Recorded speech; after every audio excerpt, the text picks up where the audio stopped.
আসসালামু আলাইকুম রহমতুল্লাহি ওবারকাতু। বিসমিল্লাহির রহমানির রহিম। আজকে আমি আপনাদেরকে দেখাবো ইলিশ ভাপড়ি।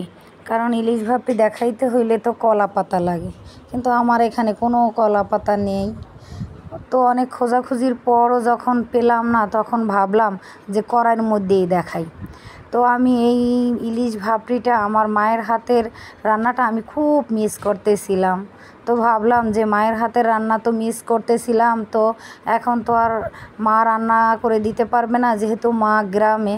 তো আমি ভাবলাম যে আমিই করে নেই। তো যেই কথা সেই কাজ, আমি নিজেই রেডি করতে বসে গেলাম। তো দেখেন, ছোট একটা মাছ, তার ভিতরে আবার 2 পিস ডিম। তো দেখতে ভালোই লাগলো, আর মনে মনে একটু খুশিও হলাম যে ছোট বাচ্চাটা দেখলে হয়তো আরও বেশি খুশি হবে যে ডিম হয়েছে মাছে। তো আজকে আমি ভাবলাম যে ইলিশ ভাপড়ি যে দেখাবো, তো কড়াইয়ের মাঝে যে দেখাবো, সেটা কি আদৌ ভালোভাবে হবে, না আগের মতোই সেই কলা পাতায় দেওয়ার মতো সেই ভাপড়ির মতো টেস্টটা হবে। তো নানানভাবে ভাবতে ভাবতে শুরুই করে দিলাম যে না, দেখি কড়াইয়ের মাঝে ভাপড়িটা করলে কেমন মজা হয়।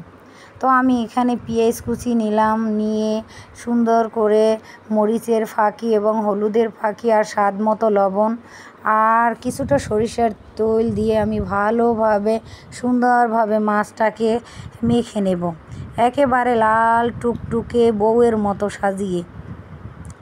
দেখতে আসলে ভালোই লাগবে, কিন্তু খেতে যে কেমন লাগবে তা এখনও আমি জানি না। যতক্ষণ পর্যন্ত না খেয়ে দেখব, ততক্ষণই আমি কেমনে বলবো যে কীরকম হয়েছিল। তো মাশাআল্লাহ, এতই যে স্বাদ আর এত মজা হয়েছিল মাছটা, যা বলার বাহিরে। তো বাচ্চারাও অনেক পছন্দ করলো, বলল আম্মু এইভাবেই রান্না করবা। তো এত মজা আর এত টেস্ট। তো আমি এখানে সমস্ত কিছু খুব সুন্দরভাবে মাছটার গায়ে মেখে নিলাম। পাশে সেই ডিম 2 টুকরাও দিয়ে দিলাম। আহ, কি শান্তি! দেখতেও কত সুন্দর লাগতেছে। তো অনেক মজা, অনেক মজা বলার বাহিরে। তো মায়ের হাতের রান্নার মতো এতটা মজা আবার হয়নি। তারপরও আলহামদুলিল্লাহ, আমার বাচ্চাদের কাছে আমি যে রান্না করছি সেটাই তাদের কাছেই ভালো লাগতেছে।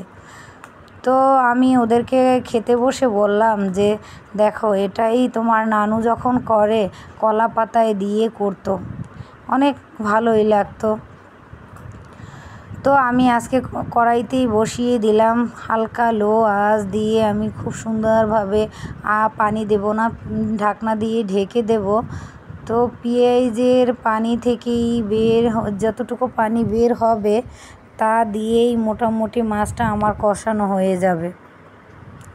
তারপরে সামান্য পরিমাণে একটু পানি দিব, যে মশলাটা ভালোভাবে মানে গন্ধটা ছাড়ানোর জন্য ও পেঁয়াজটা ভালোভাবে সেদ্ধ হওয়ার জন্য। তো আমি এখানে কড়াইটা বসিয়ে দিয়ে তারপরে এখন চিন্তা করলাম যে এখন আর করব না, ঢেকে দিয়েছিলাম। তো মানে একটু নাড়াচাড়া দিতে গেলেই আমার মনে হয় কি সব ভেঙে চুরে যাচ্ছে।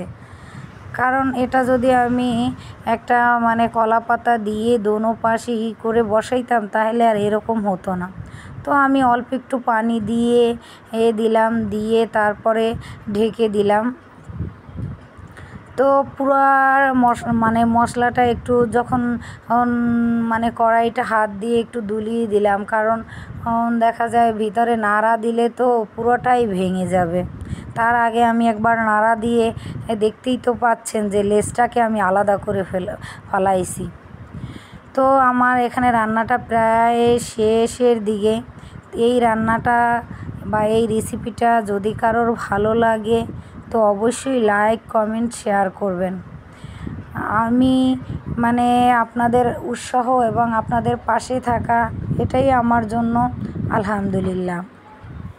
তো আর কথা না বাড়িয়ে আমি এখানেই শেষ করছি। আল্লাহ হাফেজ।